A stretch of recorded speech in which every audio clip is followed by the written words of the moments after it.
All right. Sure, we're ready. All right, we're recording. We're going ambient, so anything we say around here is going to be on microphone. So let's Awesome. Yes, you in the green jacket. Explain IoT to me in your own words. Well, IoT is many things. It can be both physical and philosophical, metaphysical, actually. If you think of it, IoT and string theory, there's actually many different dimensions of Internet of Things devices. Is that what you want to? Not really, but thanks. We're editing this, right? We do this in post. We fix this in post, right? That in my hair. we're good. I'm not editing anything. Sounds like my pike house. Are we ready? Yeah, we're going. So I'm Bill Gardner, and I'm from Marshall University. Nothing I say here today represents Marshall University, its faculty, students, groundskeepers, or anyone. So, but I'm also luckily the co-founder of HackerCon SecureWV. This is year 8, and we really thank everyone for coming. And Adrian, this is your eighth. I've been to every one of them. Yes. Yeah. So today I'm going to talk about Internet of Things, sort of the promise as well as some of the scary stuff. So with me, I'm going to let them introduce themselves. Like I said, I'm Bill Gardner, and I'm from the Internet, and this is... Yeah, I'm Jamie Cope. I'm the Deputy Director at RCBI, the Robert C. Byrd Institute. I'm pretty terrified to be here. Came to my first HackerCon last year, and... You won a panel last year. I was, but no, being on a panel's fine, but the stuff that I learned here is just terrifying. I enjoy my bubble of not knowing about all the attacks from Russia and all that stuff. So. I'm the Deputy Director at RCBI. Like I said, we do a lot of different things. We'll probably get into that later, I guess. Yeah. My name is Jeremy Mio. I'm the Information Security Officer at a local government. We're the top 30 in the nation. I spoke last year at HackerCon SecureWV, and I've been invited onto this panel as a last-minute guest. You don't have to tell them that. Okay. I'll let Bill start it all off. So the Internet of Things, it's a really hot buzzword. It's almost as buzzwordy as cyber and cyber kill chain, right? So we talk about these things. What does it really mean? So we're hooking things to the Internet that probably should never have been hooked to the Internet. This includes toasters, refrigerators, stoves. And the question is where's the promise and where's the benefit as opposed to why are we putting things on the Internet that shouldn't be there in the first place and can't be secured? It's not like it's a very smart computer we put in these things. It's not like you can even secure it in some cases. So I think the first thing we need to ask ourselves is, do we really need this to be connected to something else? We're now moving into a time where we're talking about connected cars so that traffic can flow without traffic signals.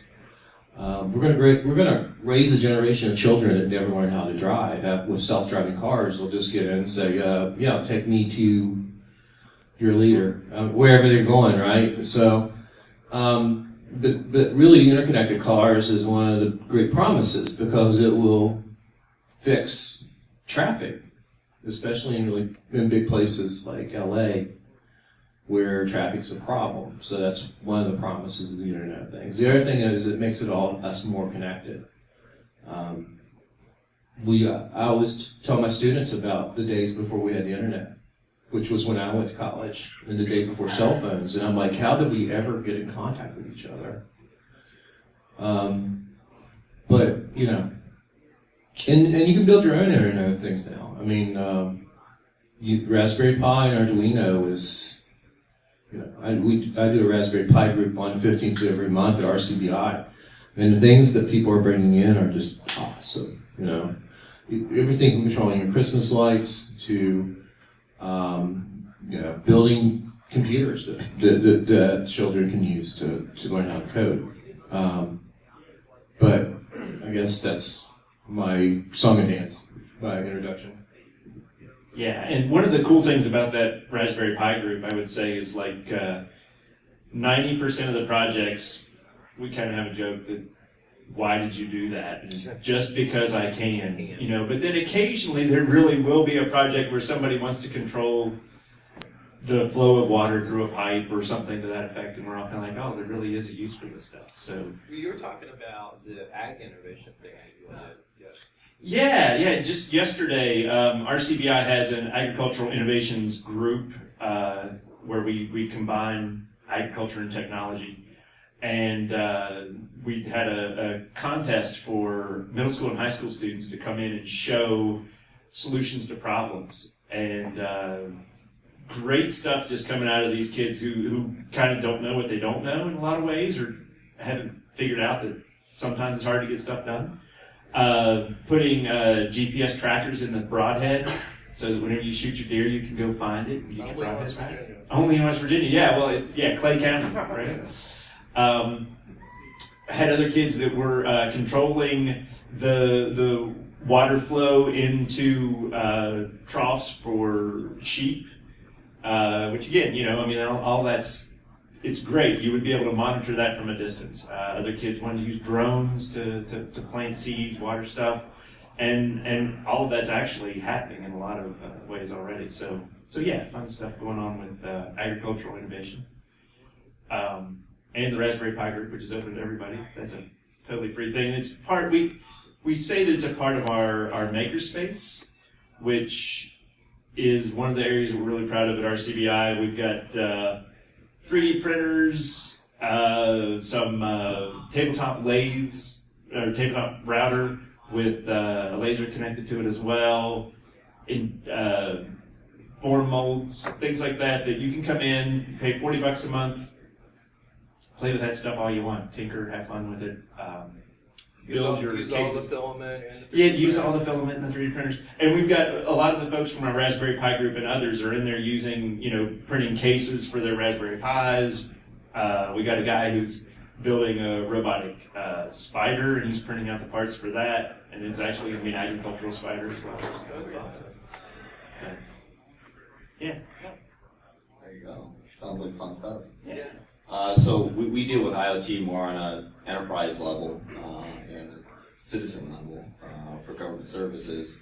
You know, we have tens of thousands of assets on our network at any given time, from fire systems to camera systems to body camera systems to voting machines. There's a voting machine here, not a current one, but those are IoT equipment. We have other embedded systems like digital signs everywhere. One of the more interesting things, we talk about vehicle automation. The Department of Transportation are good friends with this CTO, Chief Technology Officer, within a specific state, and they're starting to incorporate what they consider more than a mesh network, but really not a cloud infrastructure, but they're apparently calling it a fog infrastructure, so you can use that buzzword. It's apparently a Cisco-specific term. Go figure. And they're working on that to start tracking cars on highways for automation and doing a lot of the physics and all the things that can be done, not only from a vehicle automation, but more of an efficiency for a transportation perspective. You know, Tesla just came out with I think that semi, they had a concept for a while. Things like that. Now the Department of Transportations and the governments are going to have to be able to track those, especially when you have automated semis going through for transportation and weighing and a lot of things that are regulatory mandated, but those still need to happen even if they're happening in an automated fashion. So it's pretty interesting from a government perspective. We also have like medical equipment that's everywhere, from doing DNA testing to forensics to all kinds of stuff for HHS and Health and Human Services. We have a pretty broad range of IoT, but a lot of governments don't even know that they might have these type of things, especially smaller governments that might have a regional medical examiner's office and not realize, well, their telescopes are, or their microscopes are specifically on a network connected, if they know it or not, to get firmware updates. and things like that. So it's pretty interesting to understand that. We started an initiative probably about a year ago to start scanning and really fingerprinting and inventorying all of our IoT that we previously didn't have in an asset inventory system before, other than maybe in the physical inventory system at the partner agency. When we talk in the microphone. So, Internet of Things devices, we're talking about voting machines. We have a voting machine here that was also, we have one, because I bought it off eBay, that was in the DEF CON voting machine hacker village. So today, I've given permission to actually pull the motherboard out of it, and we're going to try to dump the firmware. But we've already found these interesting ports. So, how many people have devices in their house or on their network and they don't fully understand exactly what they are? Or, if you have physical access, what can you do with them? That's pretty scary stuff. Does anyone watch Mr. Robot in here? So you remember it was last season where they basically screwed the woman's home automation system until they drove her insane and she left the house so they could take it over as their headquarters. Sorry, spoiler alert. Sorry. Can't believe they killed Rick, dude. All right. And it's really interesting. If you use something like Shodan, you can go out and see for yourself all the stuff that's hooked to the internet that shouldn't be, and you can find home automation out there. So theoretically, if you wanted to, not that you would, because that would be a violation of law to unauthorized access to somebody's home automation system, but you could, turn the lights down, turn the heat up, start playing AC/DC at 120 decibels easily, and they'll be like, "What's going on?" To them, it's magic. But in the wrong hands, if you're a nefarious person, you can do nefarious things. So the question is when are we going to have death by Internet of Things, if we haven't already? And when will this become weaponized? If another nation state wanted to, say, attack a specific target, could they do that through the Internet of Things?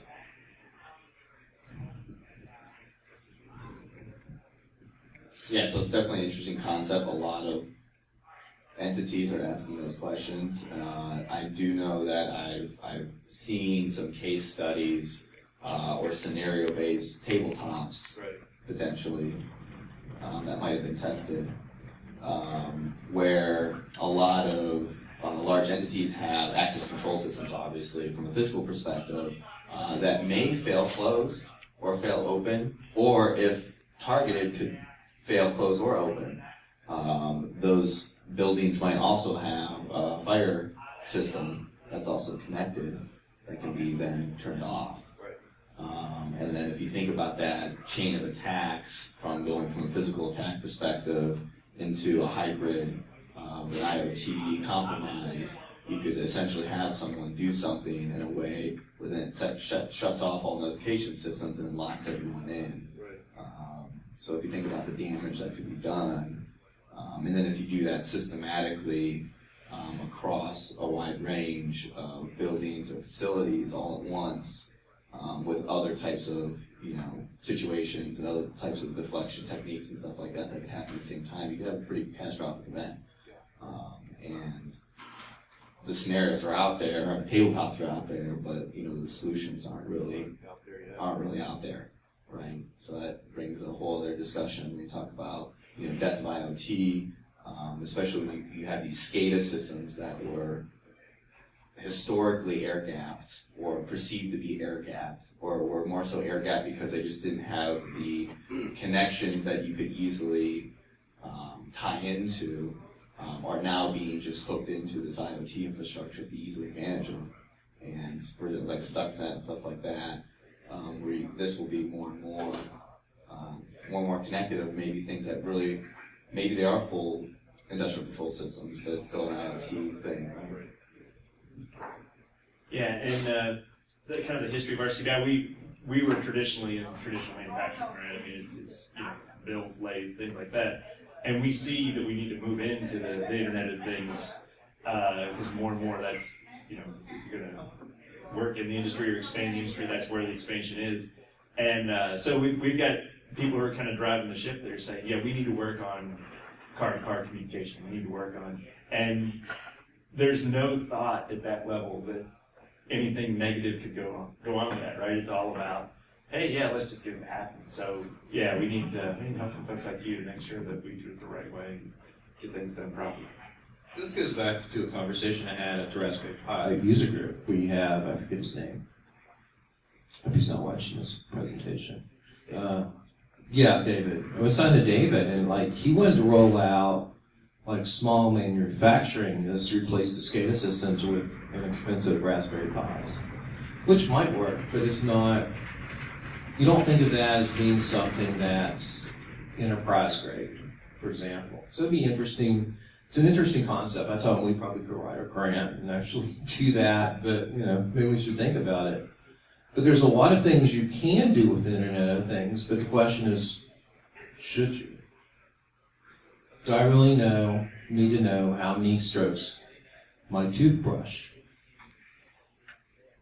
did in the last week? Do I really need cameras in my house to watch my pets when people could be watching me? We have manufacturers putting television sets with cameras and microphones into the stream of commerce. So there's a lot of things that need to be done. The question is, who's going to do it? And the FTC has actually moved toward trying to regulate this a little bit. They've come out with some guidances about Internet of Things devices. If you're going to sell this, you need to make sure that you're disclosing properly any privacy or security concerns, but still people are buying things and just putting it in their house. Baby monitors is another one. And I don't want to give the scary internet speech to everybody, but it's like when you get a pet, right? Pets are great, pet them, but you got to take them for walks and clean their litter box. And the Internet of Things is sort of like that sort of same trade-off, is that, you got this wonderful thing, but you need to understand the risk of this thing. So one of the things I've been thinking about is your home insurance. They'll actually give you a break if you have an alarm or camera system. When are they going to start actually insuring the camera system and the alarms as well, because they're affixed to your property? Because they become compromised or used to attack your house. That's an interesting thing. I'm sure the best insurance companies don't even want to get into that, but it's an interesting time. This is Wild West in many ways. So you should probably explain what RCBI is, because everyone, RCBI, who's RCB, and what is I? Yeah, Robert C. Byrd Institute, RCBI. So yeah, we work with lots of different types of manufacturers and entrepreneurs. One of the areas that we're really expanding in right now is developing entrepreneurship on lots of different levels. If you're inside West Virginia, we probably have a grant that could help you develop a prototype, get a concept up and running. We've worked with everything from horse feed buckets to apps that tell you what time is best to plant spinach if you want to eat it on a certain date. And really just about everything in between. So RCBI is happy to work with entrepreneurs, happy to work with anybody who deals with any kind of manufacturing. We have 3D printers that have print beds that are 36 inches by 36 inches by 18 inches. We print in metal, we print in powder, so lots of different printers that are available to anybody. All you got to do is send your file to us. We'll tell you how much it costs to print. We'll print it for you. Laser cutters, mills, lathes, apprenticeship programs that really don't apply to folks in here probably very much. You never know. That's true. It's a weird economy. Okay. Sure, we have apprenticeship programs, $4.9 million grant from the Department of Labor to create 1,000 apprentices, which is pretty cool. And then we do the West Virginia Makes Festival every year in October, first Friday in October, which I don't know how else you want to celebrate your manufacturing day, but you know. The West Virginia Makes Festival has cash prizes for people who can show off what they make, and a lot of times that is a software-based thing, but that's or hardware. Oh, lots of hardware. Internet of Things, yeah, absolutely. So with that, what are you requiring, or what kind of guidelines do you set when people are doing these IoT things and funding? And then what type are you guys suggesting, at least partnerships with other security companies or advisory companies that look at that stuff? I know a lot of places do, some don't, a lot don't. Are you guys looking at that stuff to maybe be able to get like a maybe local community, let's say security forums or something to start maybe helping out, assisting these people workshops, or to make sure that whatever, eventually at some point, the FTC has certain guidelines, but eventually those guidelines might come into regulations that might be halt, innovation because of this, strict guidelines of manufacturing at some point in time to make sure that everything's kosher at that level, if it comes or when it comes, right? Yeah, I would have to say we've been embarrassingly lax in that, maybe a little. One of the great projects that has come through, it went through our early stage funding, and we have what's called the 1050 Business Accelerator. We've got a gentleman that used to work with the Navy, and he's developed a warning system for bus stops. So if you're coming around a blind turn, there would be lights on either side, and as the bus would approach, it would receive a signal from the bus and turn the light on, a flashing light that would let you know that there's a bus stop happening. So as far as like what regulations and things like that, we've gone through like the Department of Transportation. Sure, that could be used to signal all kinds of stuff, right? And no, so we're embarrassingly lax, I would say. So no, we need to step that up. I'm not sure if, we talked about regulations or things. I think it's just a matter of time.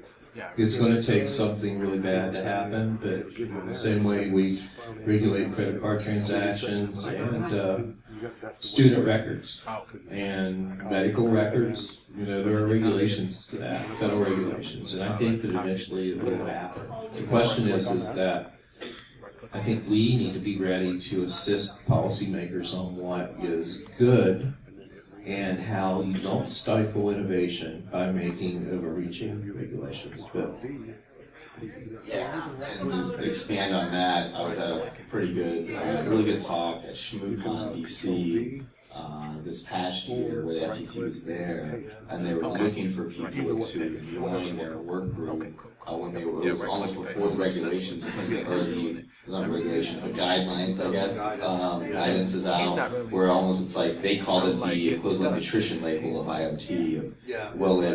Is this system going to be patched or not patched? Is it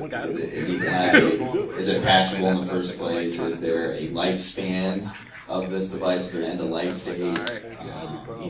What security privacy concerns are on there? And they started talking about that stuff, and there were a lot of people and researchers that were engaging on that. I believe they have almost a GitHub repository of just policy stuff and questions, and there's a whole kind of like trusted group you could kind of get a part of through some of the people that were kind of heading that.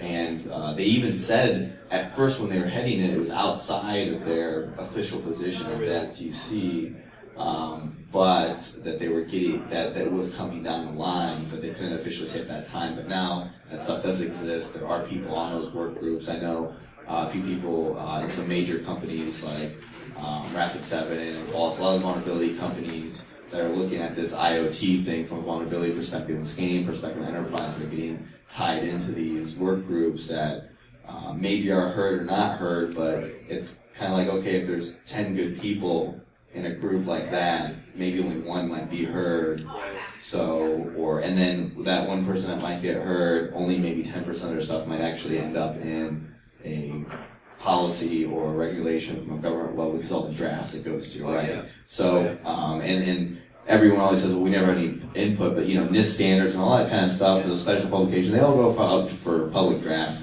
for years, but no one looks at them, no one knows where they are. You click through, it redirects like 10 different times. The documents direct to each other, right? I mean, and then submitting, you have to submit some kind of Excel draft of what line that you want to a comment on, and then you have to, who knows where you send that to. That might not even be a government address. It might be some random research Gmail. It literally at Gmail. Like, I've been through all of that stuff to try to, especially at the local government level, we meet and we try to put insights to these federal standards, even NIST standards, just so they have the realistic functionality for a local government level other than the state and federal level, just because things are different. For cities can never be compliant or have these standards at a level because it's just too much for them, and there might be only 2% of the information they need to have, so it needs to be called out, or they're just not going to do anything anyway, right? So as many people as possible need to be involved in those things, or we're going to be left behind. Just like I know, Bill, you always do the talk about regulating just the security professional industry and licensing and things in general. If we're not involved, we're going to get left behind, and they're going to make something, right? And I'm surprised that NIST hasn't delved into the Internet of Things. I don't know that I have so many documents, but I do some of these working groups. I do a lot of working groups related to education and the NICE framework and curricula, trying to fill the skills gap. And we go down that rat hole, but we won't. But it's interesting how innovation drives regulation, which then drives market. Is that the way that we should probably look at this? Because right now what we have is innovation drives the market and no one's looking at the consequences of the innovation. We still don't really teach kids how to code securely. And it's part of the problem. It means that, information security will be a growing field because we're not doing it right in the first place. And I think the question, I guess the FTC can control what's going into the stream of commerce, and that's the way they're looking at it. But everyone, especially those NIST documents, you really should look at them. They're boring if you want a good sleeping pill. And Josh Brunty is on the NIST working group for digital forensics. So, they're all over the place with some really great work, but they don't really. That's the reason. That's the reason they have a big campus in DC. It's like, NIST is like going into college university. It's pretty big. FTC's the FDA is the same way, but as much as we rail against regulations, if we don't regulate it, what's the consequences?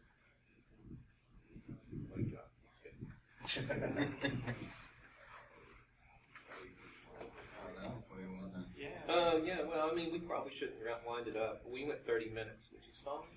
Do you all have anything else to say? Yeah, any audience discussion on IoT? Any suggestions or anything out there? Got a question in the back.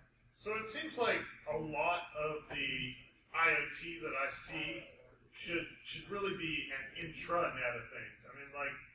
It might be useful for me to know that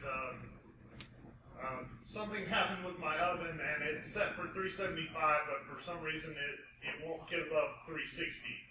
That might be nice for me to have an alert on my phone, but only while I'm sitting at the house. It doesn't need to go to the manufacturer's server and then back to my phone. It should go straight from my intranet to my phone. So just to restate that for the gentleman in the back. For the internet. For the internet of things. The gentleman in the back said that he doesn't really see why Internet of Things really needs to be an internet thing, more of an intranet, like a local repository, or not really a repository, but a local connection of, for instance, example, an oven going to a certain degree, and then knowing that internally, but only at home.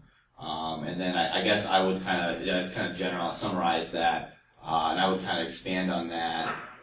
Should we look at manufacturers to offer their SaaS services that all this stuff reports to on an on-premise solution for now the consumer market?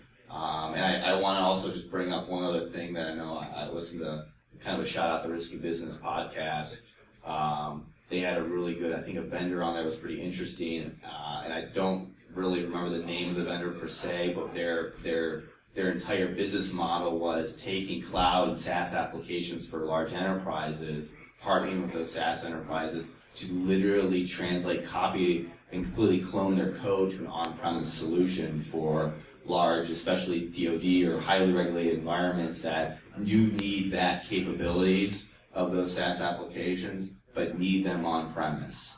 And there are companies from an enterprise perspective now that are coming out that literally it's their goal to almost take the cloud and push it back in from an intranet perspective, or at least an MPLS or large type of secure network perspective locally, than having it all out there publicly available. And I think that's a thing where we need people on the working groups to be able to kind of, maybe some manufacturers can have that option or give that option. If that, I mean, that's kind of discussion, right?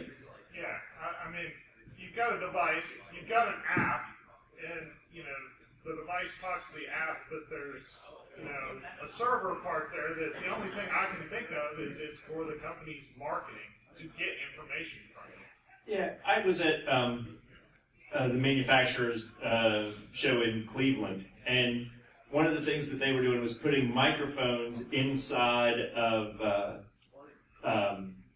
mills and lathes so that they could listen to the machine and figure out when it was going to break down.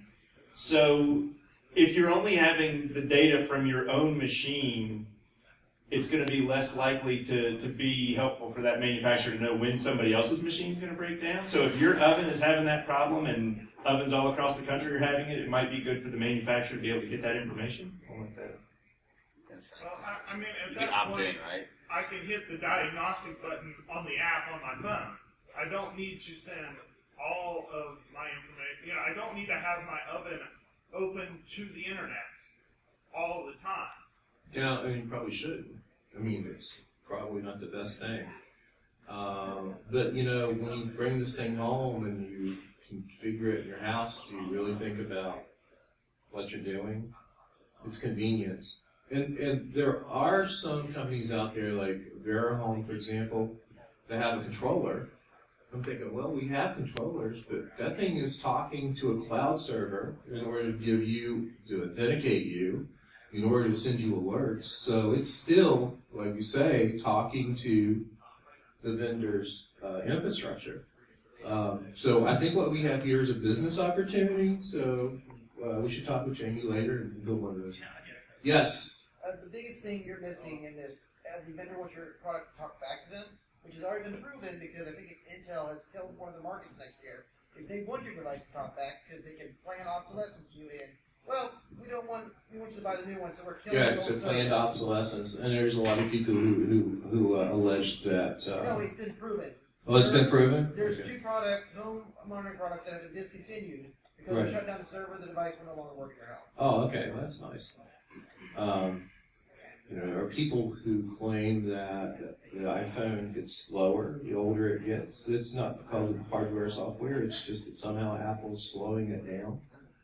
But a lot of people say a lot of things.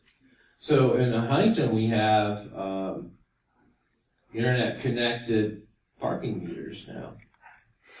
And so I know parking meters and parking meter hacking's been around for a long time, but it's kind of interesting to me. I have no idea how it works. It's fascinating to me that it does work at all. But that's that's an example of something that's as pedestrian as parking your car has now moved into a network-enabled app. What's next? That's the question.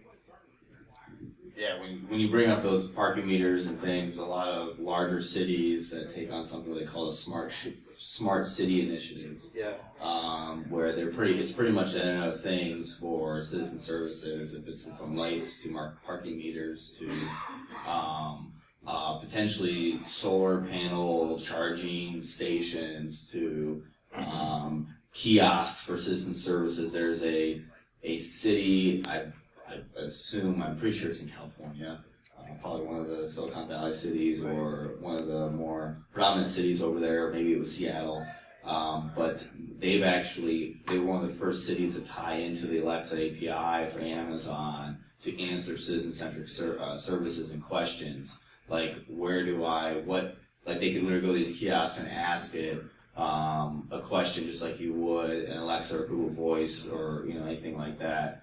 Google Home, and they would answer. And it's really just basic business intelligence decision systems that have always been around that are more canned questions more than actually using the entire probably Alexa, semi-AI, or whatever you want to talk about. But that stuff is happening, but then when you're asking those things, your questions, it's storing, again, that data and talking back somewhere. So if you ask it, where do you want to get food stamps at or something, it's taking that information, storing it, and then it might know who you are and then ask you like, oh, well, I see that you have these parking violations. You should probably go pay your tickets too. Yeah. And then it might be like, oh, wait, you haven't paid these tickets. You have a bench warrant out.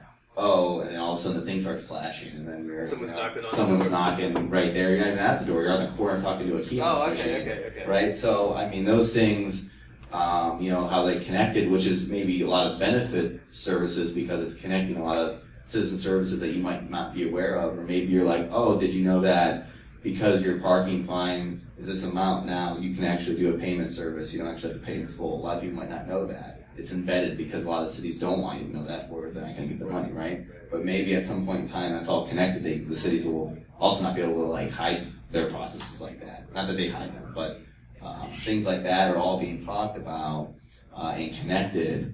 And it's pretty interesting because eventually it will all be there, and then it's pretty scary. Yeah, right, exactly. When we talk about Big Brother, I mean, I can't think of anything that's more Big Brother-ish. Government everywhere. Has Ron Paul heard about this? Or that's definitely an anti-libertarian streak, and hackers is not going to like that at all. Does anyone else have any questions? Do you have anything else to say? Thanks for coming out to our panel discussion. I hope that we were insightful. If you have any questions afterwards, you can come up to us, and I'm sure we'd be happy to answer any questions, especially if you're local and you're interested in the makerspace at RCBI or coming to our Raspberry Pi meetups. RCBI also has facilities in South Charleston and Bridgeport. South Charleston, Bridgeport, and soon Williamson. Williamson, that's great. But that's awesome. Thanks everybody. Anyone else have any closing remarks? Okay, great. I was going to drop it, but then I'll owe somebody money, so.